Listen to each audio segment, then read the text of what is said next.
नमस्कार, स्वागत है आप सभी का लोक बंधु के यूट्यूब चैनल पर। आज अपने जो एग्ज़ाम गाइड सेगमेंट है, उसके अंदर पहला वीडियो बना रहे हैं, जिसके अंदर सबसे पहले अपने जिस एग्ज़ाम का गाइड तैयार कर रहे हैं, वो है सेकंड ग्रेड या सीनियर टीचर या फिर वरिष्ठ अध्यापक। तो आप सबको पता है जो सेकंड ग्रेड की वैकेंसी है 2025 में, उसका एग्ज़ाम होने वाला है 12 जुलाई 2026 को, ठीक है? तो उसके रिगार्डिंग अपने चीज़ों को देखना है, ठीक है? सबसे पहले तो कौन-कौन सा मुद्दा है जिसको लेकर अपने बात करेंगे। तो सबसे पहले अपने बात करेंगे सेकंड ग्रेड का जॉब प्रोफाइल क्या है।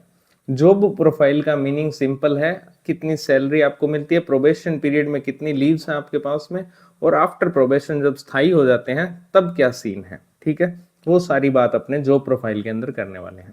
उसके बाद एग्जाम का क्या पैटर्न है, यानी कितने क्वेश्चन आते हैं, कितने मार्क्स के होते हैं, कितनी नेगेटिव मार्किंग है, कितना टाइम मिलता है, ये सारी बातें अपने उसके पैटर्न में डिसाइड करेंगे, और कौन कौन से सब्जेक्ट आते हैं। फिर अपने सिलेबस पर बात करेंगे। सबसे इंपॉर्टेंट सेगमेंट यही है, क्योंकि सिलेबस में बहुत सारी नई चीजें ऐड की गई है सेकंड ग्रेड के, ठीक है? तो पूरा का पूरा सिलेबस आपको हिंदी में प्रोवाइड करवाने वाला हूं मैं, क्योंकि आयोग के जो साइट है आरपीएससी की, उसके ऊपर आपको इंग्लिश में अपलोडेड मिलेगा। तो मैं आपको पूरा का पूरा हिंदी में जीके और एजुकेशन साइकोलॉजी, पेपर 1 की बात कर रहा हूं मैं, ठीक है? जीके और एजुकेशन साइकोलॉजी दोनों का जो पाठ्यक्रम है वो आपको हिंदी में मिलने वाला है। क्या नए चेंज हुए हैं वो भी मैं आपको इसमें बताने वाला हूँ, ठीक है? इसके अलावा क्या स्टडी सोर्सेज हैं, आप सबको पता है 40% लेने भी मुश्किल हो रहे हैं अब, ठीक है, जीके और इन सब में। तो उसका रीजन ये है क्योंकि वही पारंपरिक पद्धति चली आ रही है, नोट्स उठाए पढ़ लिए। तो ऑथेंटिक सोर्सेज क्या है जहां से आप इनको पढ़ सकते हो सब्जेक्ट्स को, तो ऑथेंटिक सोर्सेज पर बात करेंगे स्टडी सोर्स वाले सेगमेंट के अंदर, कि प्रत्येक सब्जेक्ट को कहां कहां से आपको पढ़ना चाहिए, क्या क्या उनके स्टडी सोर्सेज हैं। इसके अलावा बात करेंगे पीवाईक्यू एनालिसिस की। 2016, 2018, 2022 और 2024 के अंदर जो सेकंड ग्रेड का एग्जाम हुआ है अब तक, उसके अंदर ईयर वाइज और सब्जेक्ट वाइज कितने कितने सब क्वेश्चन आए हैं प्रत्येक सब्जेक्ट के, ठीक है? उसको लेकर बात करेंगे, और उसी के आधार पर फिर अपने आगे स्ट्रेटेजी डिसाइड करेंगे कि कौन किस सब्जेक्ट से लगभग कितने क्वेश्चन आ रहे हैं, ठीक है? और कौन से फिर हाईली वेटेज सब्जेक्ट हैं और कौन से लेस वेटेज सब्जेक्ट हैं। तो ये सारे सेगमेंट अपने इस वीडियो के अंदर देखने वाले हैं। तो सबसे पहले तो चैनल को सब्सक्राइब कर लो, ताकि आपके पास और भी एग्जाम गाइड आगे जितनी भी आरपीएससी और आरएसएसबी के एग्जाम है उनको लेकर मिलती रहे आपको। इसके अलावा आपको बुक रिव्यू भी यहाँ पर, राजस्थान पॉलिटी, इंडियन पॉलिटी अगर आपको पढ़ना है तो भी आप चैनल को सब्सक्राइब कर सकते हो, ठीक है? इसके अलावा आप वीडियो को लाइक जरूर करें, शेयर भी, ठीक है? तो अब बढ़ते हैं आगे। सबसे पहले बात करते हैं इसकी जॉब प्रोफाइल को लेकर। सेकंड ग्रेड जो टीचर है उसकी क्या जॉब प्रोफाइल रहती है, उसकी क्या सैलरी वगैरह रहती है। सबसे पहले तो ये आते हैं लेवल 11 के अंदर, ठीक है? और इनकी ग्रेड पे होती है 4200। अब बात करते हैं जब ये प्रोबेशन पीरियड में होते हैं, तो ये टाइम होता है 2 साल, 2 साल का प्रोबेशन पीरियड होता है इनका, ठीक है? इन हैंड सैलरी इनके पास में कितनी पहुंचती है, तो देखो फिक्स सैलरी मिलती है 26,500 रुपए, जिसमें से कुछ पैसे आरजीएचएस में कटते हैं जो है 658। इसके अलावा जीपीएफ जो है उसमें भी 2100 रुपए जाते हैं। तो टोटल मिलाकर in hand salary probation period में आती है 23,742 रुपए, ठीक है? इसके अलावा छुट्टियों का क्या सीन है, लीव्स का? तो कैजुअल लीव्स आपको दी जा सकती है 15, लेकिन आपको परमानेंट लीव या फिर मेडिकल लीव जो है वो नहीं दी जाएगी प्रोबेशन पीरियड में, ठीक है? अब बात करते हैं आफ्टर प्रोबेशन क्या, जब आप स्थायी हो गए तब क्या। तो स्थायी होने के बाद इन हैंड सैलरी कितनी आती है वो डिपेंड करता है अलग अलग फैक्टर्स पर। जैसे सैलरी फिक्स है वो तो 37,800 ही है। अभी 8वां वेतन आयोग नहीं लगा है, उससे पहले की स्थिति पर बात करें, जब वो लगेगा तब उसके बाद सीन अलग है। अभी प्रस्तावित है, उसमें चीजें कितने गुणा बढ़ेगी वो सब प्रस्तावित है, तो उस पर बात करने का अभी कोई सेंस नहीं बनता। इसके अलावा डीए, ये डीए जो है अब वर्तमान में 58% हो गया है, ठीक है? ये 55% का आंकड़ा है जो यहाँ पर लिखा है 20,790। कुछ महीने पहले ये 55% था, अब ये 58% हो गया बढ़कर। इसके अलावा हाउस रेंट भी जो दिया जाता है, सैलरी में ऐड होता है, वो है 3780 रुपए। ठीक है, डी अगर आप 55% मानोगे तो 20,790 है। इसके अलावा जो पैसे कटते हैं वो आरजीएचएस में, जीपीएफ में और स्टेट इंश्योरेंस के अंदर। तो कुल मिलाकर काट वाट के ये आप देख सकते हो सारा कुछ 57,412 रुपए आपको इन हैंड सैलरी जो है वो दी जाएगी। और इसमें कुछ प्लस कर लो क्योंकि डी अब थोड़ा सा इंक्रीज हो गया है 3%।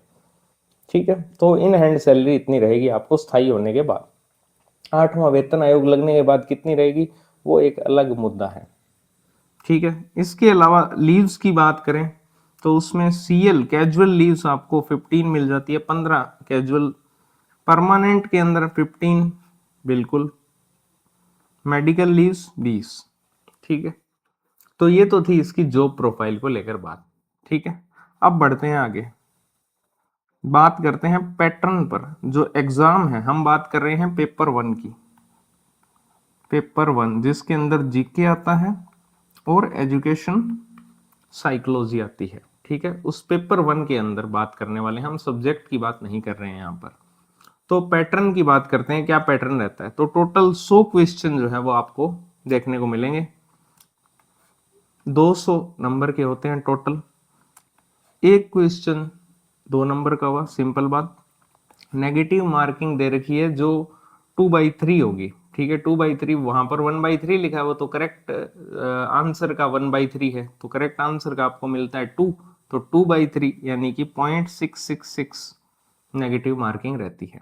ठीक है, इसके अलावा टाइम ड्यूरेशन आपको पता ही है 2 घंटे, है ना। 2 घंटे के अंदर आपको 100 क्वेश्चन करने होते हैं। ठीक है, इजी है क्योंकि उसमें मैथ और रीजनिंग नहीं है, तो इसलिए जीके ही होता है, तो कर सकते हैं आप इजीली अटेम्प्ट। अब बात करते हैं सब्जेक्ट्स, कौन कौन से सब्जेक्ट्स आपको देखने को मिलेंगे। तो इसमें मैंने यूनिट्स में बांटा है इनको, जैसे एक यूनिट रहेगी राजस्थान जीके की। ठीक है, एक यूनिट में इंडिया जीके, एक यूनिट में वर्ल्ड जीके और एक एजुकेशन साइकोलॉजी। ठीक है, आगे इनको और डिटेल में देखने वाले हैं। अब बात करते हैं अपने सिलेबस को लेकर। ठीक है, सेकंड ग्रेड का जो नया सिलेबस जारी हुआ है, क्या क्या चेंजेस उसमें हुए हैं, ठीक है, उनको लेकर अपने बात करने वाले हैं इस सेगमेंट के अंदर। तो सबसे पहले तो अपने ये देख लेते हैं कि कौन कौन से सब्जेक्ट हैं यूनिट वाइज। तो एक यूनिट है राजस्थान जीके की, जिसके अंदर आपको Rajasthan history, Rajasthan art culture, Rajasthan geography, Rajasthan polity और राजस्थान करंट अफेयर्स देखने को मिलेंगे। ठीक है, इसके अलावा जो दूसरी यूनिट है वो है इंडिया जीके की, जिसमें आपको इंडियन ज्योग्राफी, इंडियन इकोनॉमी और इंडियन पॉलिटी देखने को मिलेंगे। इसके अलावा तीसरी यूनिट है वर्ल्ड जीके की, जिसके अंदर वर्ल्ड ज्योग्राफी और इंटरनेशनल रिलेशन यानी कि आईआर, अंतरराष्ट्रीय संबंध। इसके अलावा चौथी यूनिट अपने बात करें तो वो है एजुकेशन साइकोलॉजी की, शिक्षा मनोविज्ञान की, जिसके अंदर आपको education psychology, holistic development of learner, है ना, अधिगमकर्ता का समग्र विकास, इसके अलावा अधिगम, व्यक्तित्व, बुद्धि और रचनात्मकता, अभिप्रेरणा, व्यक्तिगत भिन्नता और 21वीं शताब्दी के अंदर कौशल विकास, ये एक नया टॉपिक ऐड हुआ है। ठीक है, तो ये सारी चीजें इसमें देखने को मिलेगी। अब इनको डिटेल में देखते हैं। ठीक है, एक एक सब्जेक्ट के अंदर डिटेल वाइज सिलेबस की बात करते हैं। सबसे पहले बात करते हैं राजस्थान हिस्ट्री की। ठीक है, हाँ, सबसे पहले बात करते हैं राजस्थान हिस्ट्री की, क्या सिलेबस है, क्या कुछ नए चेंजेस हुए हैं इसके अंदर। तो देखो, सबसे पहले प्राचीन राजस्थान के इतिहास की अगर बात करें तो इसमें आपको एक टॉपिक देखने को मिलेगा, राजस्थान के पुरातात्विक स्थल। ठीक है, इसके अंदर क्या चेंज हुआ है, जो आपको हाईलाइटेड मिलेंगे वो सब चेंज हो रखे हैं, उनमें कोई चेंज हुआ है। ठीक है, चेंज क्या हुआ है, पहले 4 ही सभ्यताएं आपको दी जाती थी, लेकिन अब आपको सारी सभ्यताएं पढ़नी पड़ेगी। पहले स्पेसिफाई किया हुआ था कालीबंगा, गणेश्वर, आहड़ और एक और सभ्यता थी, बैराट थी शायद, है ना। तो पहले 4 ही थी, लेकिन अब सारी पढ़नी पड़ेगी, तो एक तो चेंज ये हुआ। ठीक है, तो प्राचीन राजस्थान का एक ही टॉपिक है। इसके अलावा मध्यकालीन राजस्थान के अंदर पहले तो सिर्फ चौहान राजवंश ही लिखा होता था, लेकिन अब राजपूत राजवंश लिख दिया। इसका मतलब आपको राजस्थान के जितने भी प्रमुख राजवंश हैं वो सब पढ़ने हैं, ठीक है ना। तो एक नया टॉपिक ये ऐड हुआ है। इसके अलावा राजस्थान हिस्ट्री में कोई चेंज नहीं हुआ है, वही टॉपिक है। जैसे इसमें आप पढ़ेंगे दिल्ली सल्तनत के साथ किन किन के संबंध, एक तो मेवाड़ वालों के, एक रणथंभौर के चौहानों के, एक जालोर के चौहानों के, ठीक है। इसके अलावा एक टॉपिक इसमें दिया हुआ है राजपूत मुगल संबंध, ठीक है, जिसमें आप महाराणा सांगा के मुगलों के साथ क्या संबंध रहे, महाराणा प्रताप के मुगलों के साथ संबंध, फिर आप देखेंगे इसमें मेवाड़ के जो राज सिंह थे उनके मुगलों के साथ क्या संबंध थे, फिर आमेर के मान सिंह जो हैं इनके मुगलों के साथ संबंध, फिर जो चंद्रसेन हैं जोधपुर के इनके संबंध मुगलों के साथ, और राय सिंह जो बीकानेर के राजा थे उनके मुगलों के साथ संबंध इसमें देखने हैं। तो टोटल 6 टॉपिक इसमें मान सकते हो राजपूत मुगल संबंध के अंदर, ठीक है। तो ये आपकी मध्यकालीन राजस्थान है। उसके बाद आधुनिक राजस्थान के इतिहास में कोई चेंज नहीं है, सेम वही।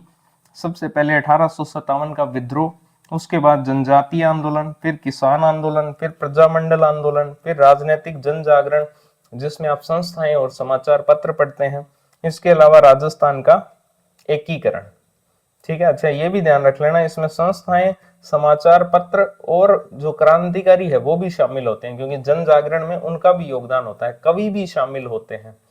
तो बहुत सारे फैक्टर्स होते हैं, लेकिन जनरली 2 ही टॉपिक पढ़े जाते हैं, संस्थाएं और समाचार पत्र। हाँ, इसके अलावा राजस्थान का एकीकरण। तो ये सारा का सारा सिलेबस है राजस्थान हिस्ट्री का, ठीक है। अब आगे बढ़ते हैं और आर्ट कल्चर के सिलेबस की बात करते हैं। राजस्थान आर्ट एंड कल्चर का क्या सिलेबस है, ठीक है। तो इसके अंदर एक यूनिट है स्थापत्य कला की। स्थापत्य कला के अंदर आपको मंदिर पढ़ने हैं, महल पढ़ने हैं, किले पढ़ने हैं और स्मारक एक नई चीज ऐड हो गई। तो अब इसका मतलब है जो और चीजें बच गई, जैसे बावड़ी बच गई थी, ठीक है, मस्जिद बच गई थी, तो ये सारी चीजें भी आपको अब पढ़नी पड़ेगी स्मारक के अंदर, ठीक है। तो आप आगे देखोगे तो इसमें राजस्थान ज्योग्राफी में एक टॉपिक है टूरिस्ट सेंटर या पर्यटन केंद्र, टूरिस्ट सेंटर या पर्यटन केंद्र। तो वो भी सेम ही टॉपिक है, स्मारक और पर्यटन केंद्र लगभग एक जैसी चीजें हैं, ठीक है। तो एक जगह पढ़ लो, 2 जगह काम आ जाएगा। इसके अलावा दूसरी यूनिट है आपकी परफॉर्मेंस आर्ट की, प्रदर्शन कला और ललित कला की। तो प्रदर्शन कला में शामिल होते हैं जैसे लोक संगीत है, लोक नृत्य है, ये तो पहले भी होते थे, लेकिन इस बार एक नया टॉपिक ऐड कर दिया प्रदर्शन कला, परफॉर्मिंग आर्ट। तो उसमें 2 तो ये ऑलरेडी थे ही, इसके अलावा और बच क्या गए परफॉर्मिंग आर्ट में, एक बच गया लोक नाट्य। क्या बच गया? लोक नाट्य, और एक लोक वाद्य। तो ये भी आपके सिलेबस में अब एडेड है। प्रदर्शन कला जो लिखा हुआ है परफॉर्मिंग आर्ट, उसके अंदर ये दोनों टॉपिक शामिल होंगे, ठीक है। तो ये चारों प्रदर्शन कला है। इसके अलावा ललित कला में आपको चित्रकला पढ़नी है और हस्तकला एक नया टॉपिक ऐड हो गया है, ठीक है ना। साहित्य कला आपको पहले भी ये सेम सिलेबस में था ही, राजस्थानी भाषा पढ़नी और उसकी क्षेत्रीय बोलियां देखनी है, फिर राजस्थान का साहित्य। इसके अलावा बात अगर करें धार्मिक आंदोलन की, अच्छा इन सब की पीडीएफ आपको इस टेलीग्राम चैनल पे मिल जाएगी लोकबंधु 2025, तो इसको ज्वाइन कर लीजिए, ठीक है। अगर आपको ये पूरी पीडीएफ चाहिए सिलेबस की और ये पूरी एग्जाम गाइड की, आगे आपको पीवाईक्यू एनालिसिस भी देखना पड़ेगा, तो उसके लिए पीडीएफ कहाँ से मिलेगी, तो इसी चैनल पे मिलेगी आपको, ठीक है। वीडियो के डिस्क्रिप्शन में भी लिंक है, वहां से भी आप चैनल को ज्वाइन कर सकते हो। अच्छा इसके अलावा अगला जो सेगमेंट रहेगा इसमें यूनिट, अगली जो यूनिट है आर्ट कल्चर में वो है धार्मिक आंदोलन, जिसके अंदर अपने एक पढ़ेंगे लोक देवता, एक लोक देवियां और संत और संप्रदाय।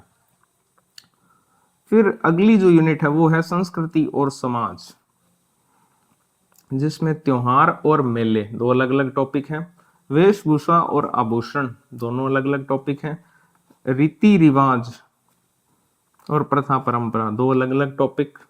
इसके अलावा राजस्थान के प्रमुख व्यक्तित्व, ये एक नया टॉपिक ऐड किया गया है, जिसके अंदर आपको ऐतिहासिक व्यक्तित्व भी देखने हैं और सांस्कृतिक व्यक्तित्व भी देखने हैं। ये बात हुई राजस्थान आर्ट एंड कल्चर की। अब बात करते हैं राजस्थान ज्योग्राफी की। ठीक है, राजस्थान ज्योग्राफी के अंदर क्या कुछ चेंज है, तो बहुत ही कम चेंज किया गया है यहाँ पर। वही सेम भौतिक विशेषताएं, तो भौतिक विशेषताएं लिखा हुआ है, फिजिकल फीचर्स लिखा हुआ है। इसमें आपको क्या क्या चीजें पढ़नी होती है, तो इसमें जनरली आपको भौतिक प्रदेश ही पढ़ने होते हैं। ठीक है, इसके अलावा आप स्थिति और विस्तार को भी देखना चाहो तो देख सकते हो। इसके अलावा आप जलवायु, राजस्थान की जलवायु, राजस्थान का अपवाह तंत्र, राजस्थान की प्राकृतिक वनस्पति, राजस्थान में कृषि, पशुपालन और डेयरी विकास। ठीक है, इसके अलावा राजस्थान के उद्योग, इसके अलावा राजस्थान में पर्यटन, जिसके अंदर आपको पर्यटन तो पढ़ना ही है, उसके साथ साथ मेन फोकस रखना आपको प्रमुख पर्यटन केंद्रों पर। ठीक है, तो ये आपको स्मारक जो आर्ट कल्चर में मैंने बताया तो वो सेम ही है। इसके अलावा आपको जनजातियां पढ़नी है और जनसंख्या। जनसंख्या में क्या चेंज हुआ है, तो पहले स्पेसिफाई किया हुआ था कि हम पूछेंगे जनसंख्या वितरण, जनसंख्या वृद्धि दर, लिंगानुपात और साक्षरता। अब आप पर ये रिस्ट्रिक्शन नहीं है, आप वही सेम सभ्यता वाला सीन की पहले 4 दी होती थी, अब सारी पढ़नी पड़ेगी। जनसंख्या में पहले 4 ही आंकड़े पढ़ने होते थे, अब आपको सारे ही आंकड़े पढ़ने पड़ेंगे। ठीक है, एससी की जनसंख्या, एसटी की जनसंख्या क्या है, धार्मिक जनसंख्या क्या है, बाल लिंगानुपात क्या है, तो ये सारे आंकड़े अब आपको पढ़ने पड़ेंगे जो जो बच गए थे। जनगणना भी आपको पढ़ना पड़ेगा। तो जनसंख्या पूरा टॉपिक आ गया मतलब। ठीक है, तो ये था आपका राजस्थान ज्योग्राफी का सिलेबस। अब आते हैं सबसे मेन राजस्थान पॉलिटी, जहां सबसे ज्यादा चेंज किया है। ठीक है, सेकंड ग्रेड के सिलेबस में सबसे ज्यादा चेंज अगर कहीं पर हुआ है तो वो हुआ है राजस्थान पॉलिटी के अंदर। बहुत सारे नए टॉपिक ऐड किए गए हैं।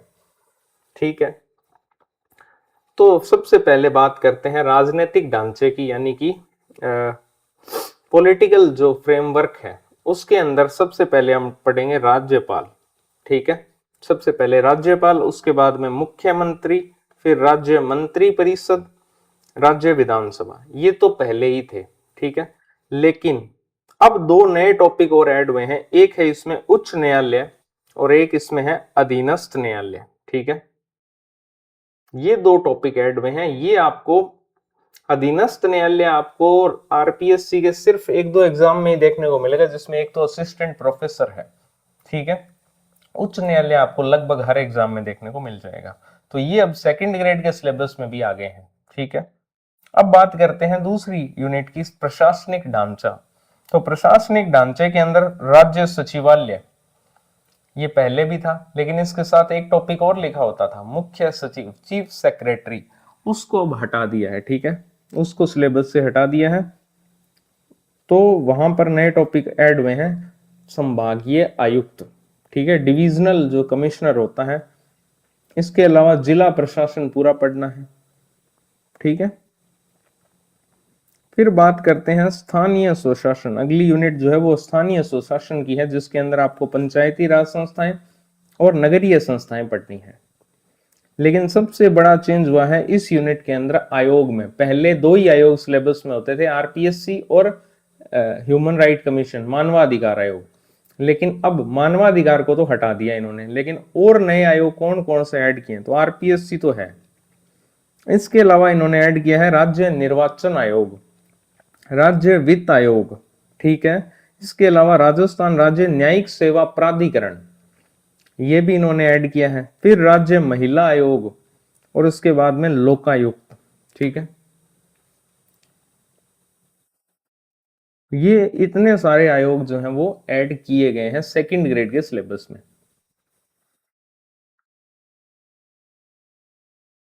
ये हुआ राजस्थान पॉलिटी, जिसमें सबसे ज्यादा चेंजेस हुए हैं।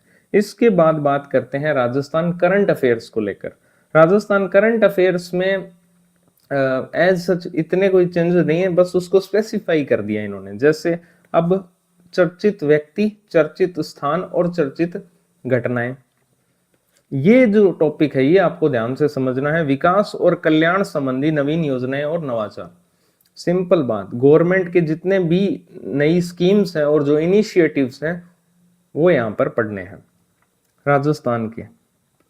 इसके अलावा आर्थिक समसामयिकी यानी कि इकोनॉमिक करंट अफेयर्स, जिसमें आप बजट पढ़ते हो, इकोनॉमिक सर्वे पढ़ते हो और जो गवर्नमेंट स्कीम्स है उनको तो स्पेसिफाई कर ही दिया है। तो यही चीजें हैं। इसके अलावा पॉलिटिकल राजनीतिक समसामयिकी यानी राजस्थान पॉलिटी के कॉन्टेक्स्ट में क्या क्या करंट अफेयर्स है उसको।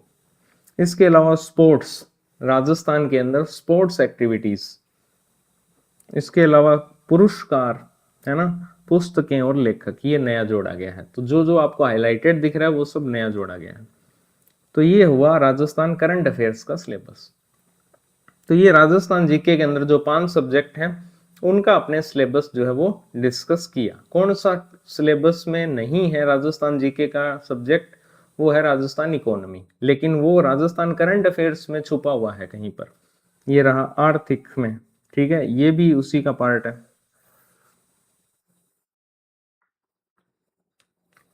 इसके बाद बात करते हैं इंडियन पॉलिटी की, ठीक है, भारत की राजव्यवस्था। तो इसके अंदर क्या क्या नए टॉपिक ऐड हुए हैं वो भी इंपॉर्टेंट है। जैसे सबसे पहले भारत का संवैधानिक विकास पहले भी होता था, अभी भी है। इसके बाद संविधान सभा और संविधान निर्माण में डॉक्टर अंबेडकर की क्या भूमिका थी, ठीक है। लेकिन नया टॉपिक ऐड हुआ है नागरिकता, सिटीजनशिप। इसके अलावा मूल अधिकार, डीपीएसपी यानी कि राज्य के नीति निदेशक तत्व, मूल कर्तव्य और उपराष्ट्रपति, ये पहले भी होते थे लेकिन अब उपराष्ट्रपति एक नया टॉपिक ऐड हुआ है। प्रधानमंत्री पहले भी होता था लेकिन अब मंत्री परिषद भी ऐड हुआ है। इसके अलावा संसद को ऐड किया है। सर्वोच्च न्यायालय नया टॉपिक ऐड हो गया। निर्वाचन आयोग भी एक नया टॉपिक ऐड हुआ है, ठीक है। 2 टॉपिक हटा दिए इन्होंने, राजनीतिक दल और दबाव समूह। तो ये गौर कर लेना, कहीं आप पुराना वाला सिलेबस ही पढ़ रहे हो तो चेंज हो गया भाई, वो हटा दिए गए दोनों टॉपिक, राजनीतिक दल और दबाव समूह, और राजस्थान पॉलिटी में से मुख्य सचिव हटा दिया गया है। तो अपडेट रहना। इसके अलावा इंडियन ज्योग्राफी की बात करते हैं। तो इंडियन ज्योग्राफी के अंदर कोई भी मेजर चेंज नहीं किया इन्होंने। भौतिक विशेषताएं, फिजिकल फीचर्स, जिसमें आप वही सेम बातें, स्थिति विस्तार और भौतिक प्रदेश देख सकते हो। मानसून तंत्र, अपवाह तंत्र, प्राकृतिक वनस्पति, और एक इसमें ऐड किया इन्होंने बायोडाइवर्सिटी यानी जैव विविधता या वन्य जीव संरक्षण। इसके अलावा ऊर्जा संसाधन पहले भी था, अभी भी है। इंडियन इकोनॉमी में वही 4 टॉपिक, सर्विस सेक्टर, कृषि क्षेत्र, एग्रीकल्चर सेक्टर, औद्योगिक क्षेत्र, सेवा क्षेत्र और विदेशी व्यापार। ये सारे जो इंडिया का इकोनॉमिक सर्वे है उसी में से आते हैं। वो आगे मैं आपको स्टडी सोर्स वाले में बता दूंगा।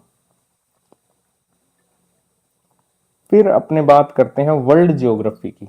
वर्ल्ड ज्योग्राफी में एक टॉपिक नया ऐड हुआ है, बाकी वही पुराने वाले टॉपिक हैं। महाद्वीप पढ़ते हैं, महासागर पढ़ते हैं, वैश्विक पवन तंत्र पढ़ते हैं, जनसंख्या वितरण और विस्थापन पढ़ते हैं, पर्यावरणीय मुद्दे और रणनीतियां, ये पहले भी थे लेकिन एक नया टॉपिक प्रमुख मानव व्यवसाय भी ऐड हुआ है। इसके बाद आईआर में मेजर चेंज किया है इन्होंने। आईआर या इंटरनेशनल रिलेशन या अंतरराष्ट्रीय संबंध, तो भारत की विदेश नीति, ये टॉपिक तो पहले भी था। सिद्धांत और नेहरू का क्या योगदान इसके अंदर था, ये तो पहले भी थे। लेकिन अब भारत के संबंध आपको पढ़ने हैं, किन के साथ? एक तो महाशक्ति देशों के साथ, जैसे कि यूएसए के साथ में, है ना, फ्रांस, यूके, तो जो जितने भी महाशक्ति देश है, रूस, इन सब के साथ भारत के आपको संबंध देखने हैं। इसके अलावा पड़ोसी देशों के साथ भी भारत के संबंध आपको देखने को मिलेंगे इसमें। इसके अलावा आपको जो भी समसामयिक या फिर वैश्विक मुद्दे जो चर्चा में है, चर्चा में रहने वाले वैश्विक मुद्दे, जैसे टैरिफ हो गया और क्या चुनौतियां हैं, ये सारे आपको एक अलग टॉपिक दिया हुआ है इसके अंदर, आईआर के अंदर ही, ठीक है। तो विदेश नीति पहले भी था लेकिन अब भारत के संबंध आपको पढ़ने हैं, महाशक्ति देशों के साथ, पड़ोसी देशों के साथ। इसके अलावा एक नया टॉपिक और ऐड हुआ है जो है करंट, जो ग्लोबल इश्यूज हैं, वैश्विक मुद्दे हैं, उनको लेकर। इसके बाद एजुकेशन साइकोलॉजी आप देख सकते हो, ठीक है। एजुकेशन साइकोलॉजी में के शैक्षिक मनोविज्ञान पहली यूनिट, जिसके अंदर आपको उसकी प्रकृति, क्षेत्र और प्रभावी शिक्षण के लिए निहितार्थ, ये 3 टॉपिक देखने हैं। इसके बाद दूसरी यूनिट है अधिगमकर्ता का समग्र विकास, जिसके अंदर आपको विकास की अवधारणा और सिद्धांत, इसके अलावा विकास के अनेक प्रकार, संज्ञानात्मक विकास, सामाजिक विकास, नैतिक विकास, भावनात्मक विकास, भाषाई विकास और शारीरिक विकास। ओके। फिर अधिगम वाली यूनिट के अंदर आपको उसका अर्थ और प्रकार, इसके अलावा अधिगम के जो आपके दृष्टिकोण हैं, जिसमें व्यवहारगत दृष्टिकोण, सांज्ञानिक दृष्टिकोण, सामाजिक सांज्ञानिक दृष्टिकोण और निर्माणवादी दृष्टिकोण, ये देखने को मिलेंगे। फिर अधिगम को प्रभावित करने वाले कारक, इसके अलावा शिक्षक के लिए उसका क्या प्रभाव है। फिर जो व्यक्तित्व वाली यूनिट है उसमें अर्थ, सिद्धांत और उसका मापन, इसके अलावा समायोजन और मानसिक स्वास्थ्य। फिर बुद्धिमत्ता और रचनात्मकता वाली जो यूनिट है इसके अंदर आपको उसके अर्थ, सिद्धांत और मापन, इसके अलावा उनकी अधिगम में क्या भूमिका है। फिर अपने एक नया टॉपिक इसमें भावनात्मक बुद्धिमत्ता, जिसकी अवधारणा और अभ्यास यानी प्रैक्टिस कैसे की जाए उसकी। अभिप्रेरणा वाली जो यूनिट है उसमें अर्थ, प्रकार, इसके अलावा अभिप्रेरणा के सिद्धांत और शिक्षण सीखने पर इसके क्या प्रभाव है अभिप्रेरणा के। फिर व्यक्तिगत भिन्नता जो टॉपिक है उसके अंदर उसका अर्थ क्या है, उसके स्रोत क्या है, कक्षा में उसका क्या प्रभाव पड़ता है, समावेशी शिक्षा क्या होती है।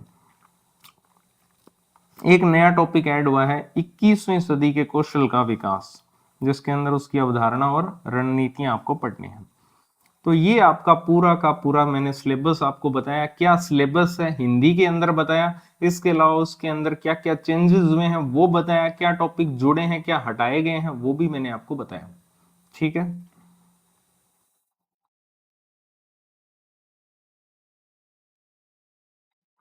अब बात करते हैं स्टडी सोर्सेज को लेकर। सेकंड ग्रेड जो पेपर 1 है उसके क्या क्या ऑथेंटिक स्टडी सोर्स हैं सब्जेक्ट वाइज, इनको कहां से आप पढ़ सकते हो। ठीक है। सबसे पहले बात करते हैं राजस्थान हिस्ट्री और राजस्थान आर्ट कल्चर की। इन दोनों ही सब्जेक्ट्स को आप कहां कहां से पढ़ सकते हो। आपके पास में नोट्स हैं तो ठीक है, लेकिन आपको ऑथेंटिक सोर्स की तरफ जाना ही पड़ेगा। नोट्स से कितना काम चलता है आप सबको पता है आजकल। ठीक है। ऑथेंटिक सोर्स अगर आप पढ़ोगे और आपने ये फील कर लिया कि हमारे नोट्स में जो चीजें लिखी हुई है उससे तो 50% और भी चीजें हैं, फिर क्या करोगे। पूछा तो इन्हीं में से जा रहा है, आपके नोट्स को तो टारगेट नहीं किया जा रहा कि इनसे पूछेंगे हम। ठीक है। तो ऑथेंटिक सोर्स पढ़ने बहुत ही ज्यादा जरूरी है, तभी 40% आएंगे, और 40 या 80 भी आ सकते हैं अगर आप ऑथेंटिक सोर्स पढ़ोगे तो सबसे पहले बात करते हैं राजस्थान हिस्ट्री और राजस्थान आर्ट कल्चर के ऑथेंटिक सोर्सेस की। तो आप सबसे पहले तो हिंदी ग्रंथ अकादमी की एक बुक आती है हुकुमचंद जैन और नारायण लाल माली की। ठीक है। राजस्थान का इतिहास और संस्कृति दोनों को कवर करती है, दोनों सब्जेक्ट को ये बुक। ठीक है। एक ये पढ़ सकते हो आप। दूसरा आप राजस्थान अध्ययन कक्षा 6 से कक्षा 12, जो पुरानी वाली बुक्स हैं कक्षा 6 से कक्षा 12, जिसमें हमारा राजस्थान कक्षा 6 से कक्षा 8, राजस्थान अध्ययन 9 से 12, ये यहां से आपको ये दोनों सब्जेक्ट कवर हो सकते हैं। अब ये आपको काफी हेक्टिक लग सकता है, तो उसका भी एक इलाज है। उसका इलाज ये है कि अभी 2 नई बुक भी लॉन्च हुई है, जिसके अंदर एक थी राजस्थान का स्वतंत्रता आंदोलन और शौर्य परंपरा, ये कक्षा 9 की बुक है। ठीक है। यहां से आप पूरा का पूरा राजस्थान हिस्ट्री पढ़ सकते हो, जो आपके सेकंड ग्रेड के सिलेबस में है। पूरी की पूरी राजस्थान हिस्ट्री आप यहीं से पढ़ सकते हो अगर आप राजस्थान अध्ययन नहीं पढ़ना चाहते हो। अच्छा, क्योंकि आपको कक्षा 6 से 12 तक पढ़ना है राजस्थान अध्ययन, तो उसमें एक दिक्कत ये आती है कि रिपीटेशन होगा तो फिर उसको टॉपिक वाइज भी तो एक प्रॉब्लम आएगी ना, कि टॉपिक वाइज उसको कैसे पढ़ेंगे, कौन कौन से टॉपिक कहाँ, छठी की बुक में कौन कौन से टॉपिक हैं, 7th की बुक में कौन कौन से, तो मैंने उनको सब्जेक्ट वाइज कर रखा है। ठीक है। सब्जेक्ट वाइज के अंदर फिर उनको टॉपिक वाइज कर रखा है कि इस बुक के पेज नंबर कितने पर ये टॉपिक लिखे हुए हैं। जैसे एक टॉपिक उठा लिया तो ये किसी और वीडियो के अंदर अपने बात करेंगे। ठीक है, कि राजस्थान अध्ययन को आप कैसे पढ़ सकते हो टॉपिक वाइज, रिपीटिशन भी नहीं होगा उससे। फिलहाल इसी पे आते हैं। इसके अलावा जो क्लास 10 की बुक है जिसका नाम है राजस्थान का इतिहास और संस्कृति, ठीक है, जिसके अंदर आपको राजस्थान की आर्ट एंड कल्चर पूरी मिल जाएगी। इसके अलावा जो राजस्थान के प्रमुख राजवंश लिखा हुआ है ये टॉपिक भी आपको मिल जाएगा राजस्थान हिस्ट्री का। तो आप एक तो हिंदी ग्रंथ अकादमी, ठीक है, इसके अलावा ये वाली 2 बुक्स कक्षा 9 और कक्षा 10 की ये पढ़ लेते हो तो आपका 100% कवरेज यहाँ से हो जाएगा। राजस्थान अध्ययन आपको पढ़ने की आवश्यकता नहीं पड़ेगी फिर, और आपके नोट्स भी पढ़ने की नीड नहीं पड़ेगी।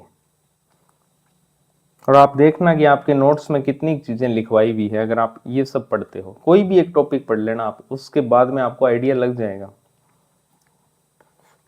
आगे बात करते हैं राजस्थान ज्योग्राफी के स्टडी सोर्स को लेकर।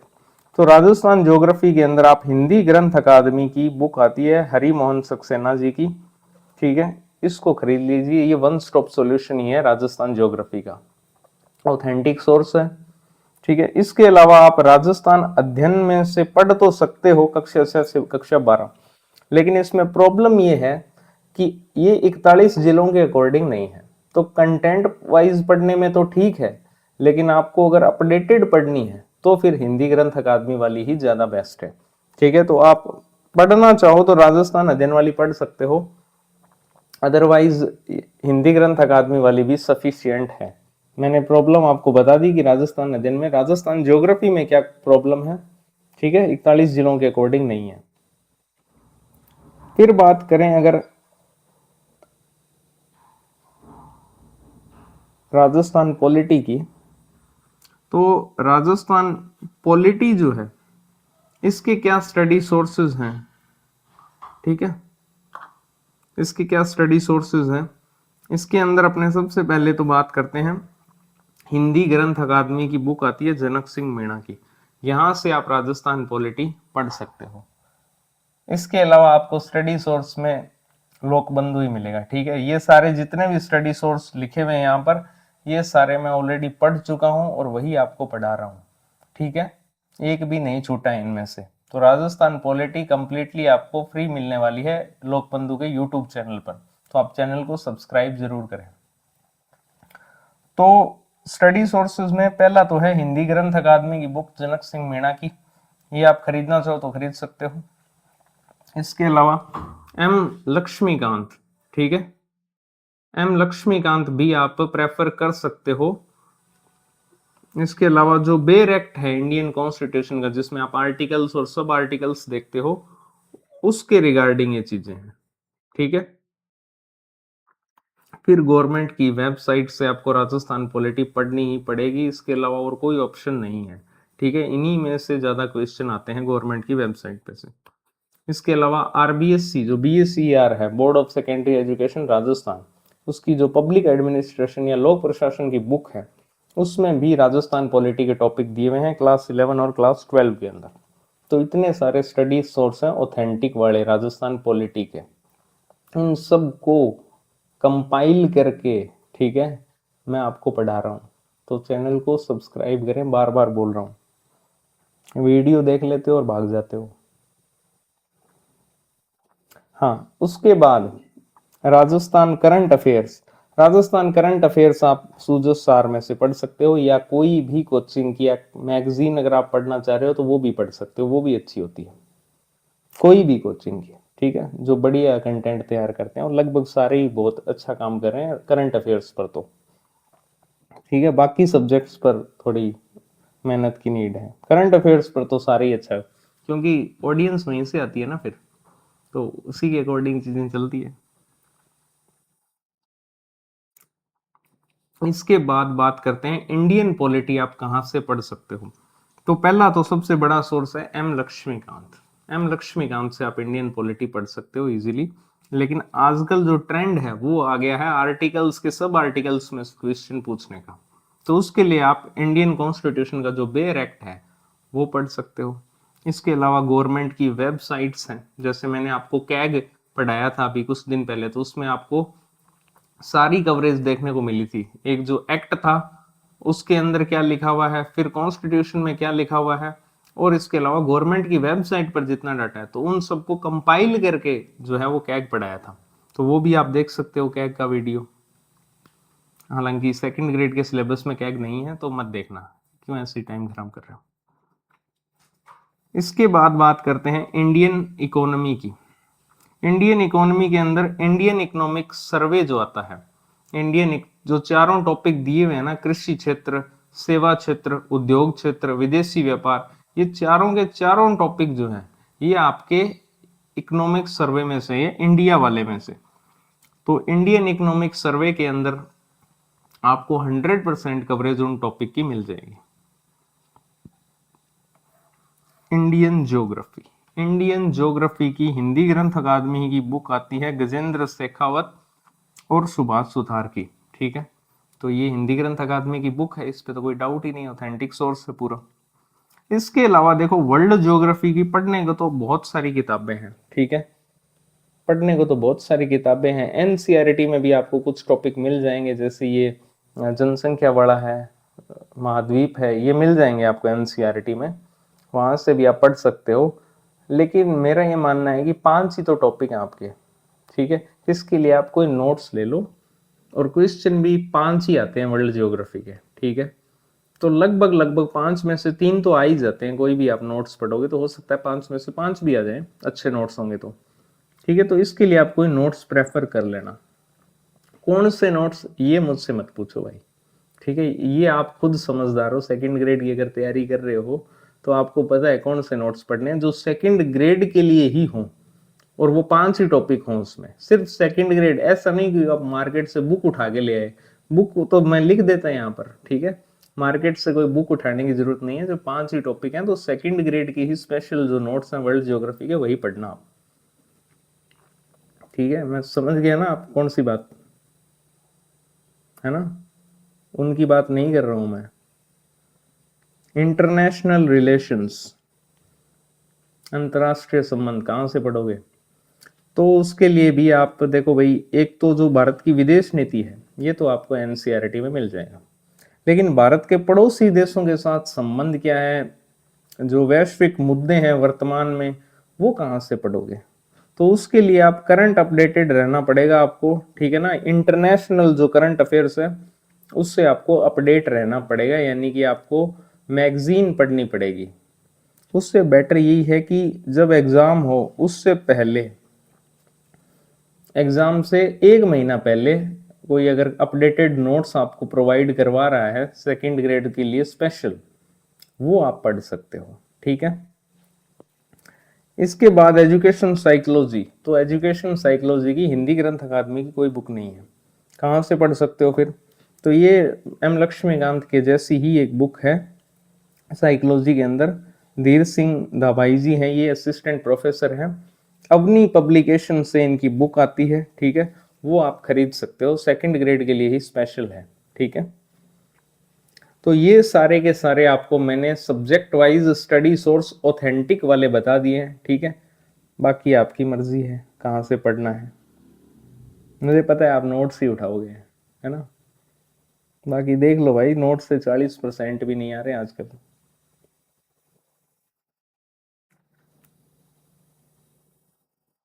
राजस्थान पॉलिटी में तो चिंता करने की नीड नहीं है, वो तो आपको यहीं से करवा दूंगा मैं, बाकी कहाँ से करोगे तो उसके लिए आपको खुद ही मेहनत करनी पड़ेगी। अब बात करते हैं अगले सेगमेंट की, पीवाईक्यू एनालिसिस की।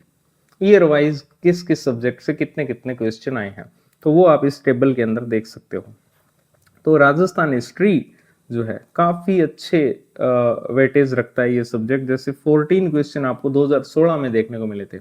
अच्छा ये ध्यान रखना, मैं सेकेंडरी एजुकेशन जो माध्यमिक शिक्षा वाला सेकंड ग्रेड है उसकी बात कर रहा हूँ, बाकी संस्कृत शिक्षा और विशेष शिक्षा जो है स्पेशल एजुकेशन, इनका भी सेम ही सिलेबस है, तो यही सेम पैटर्न रहता है इनका भी।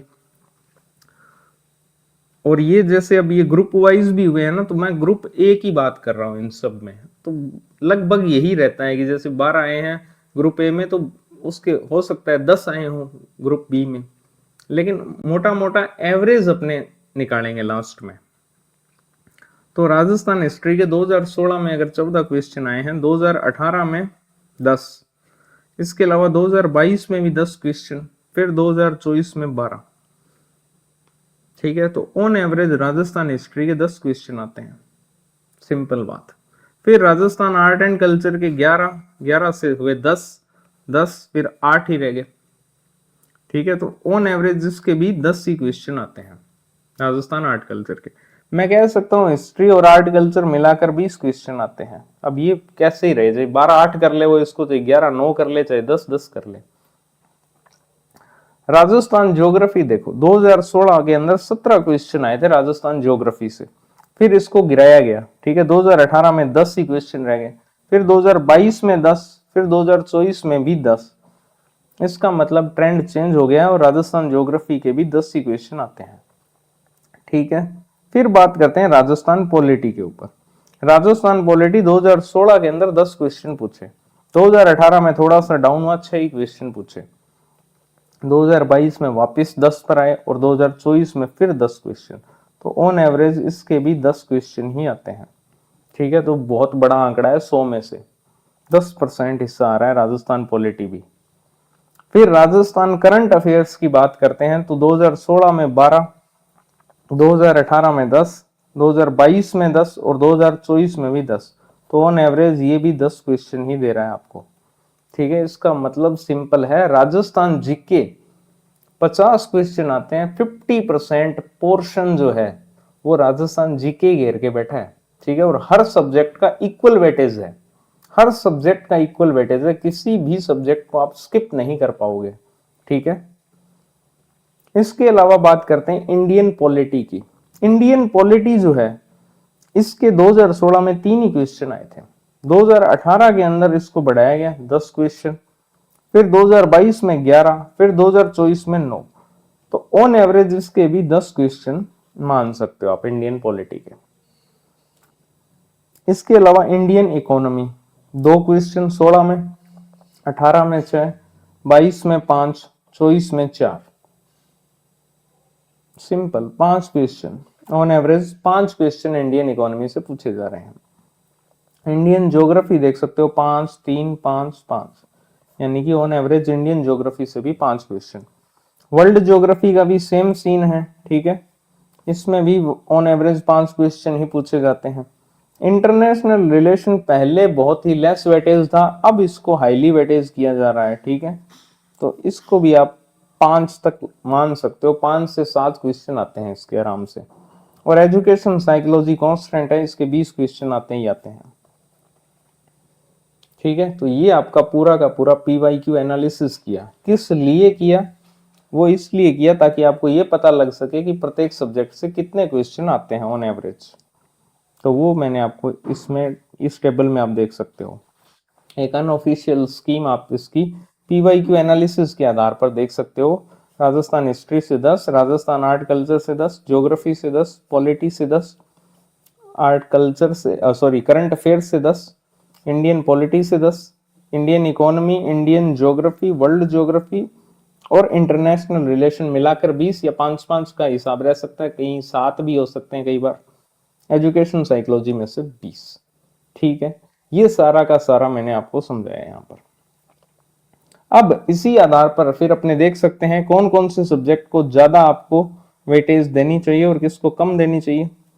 तो सबसे पहले एजुकेशन साइकोलॉजी 20 क्वेश्चन आते हैं। इसके अलावा आपको ये राजस्थान जीके के सारे Rajasthan history, Rajasthan art culture, Rajasthan geography, Rajasthan polity और राजस्थान करंट अफेयर्स, ठीक है। ये आपके मिलाकर 80 नंबर का सेक्शन है और ये 20 ही नंबर के हैं 4 सब्जेक्ट।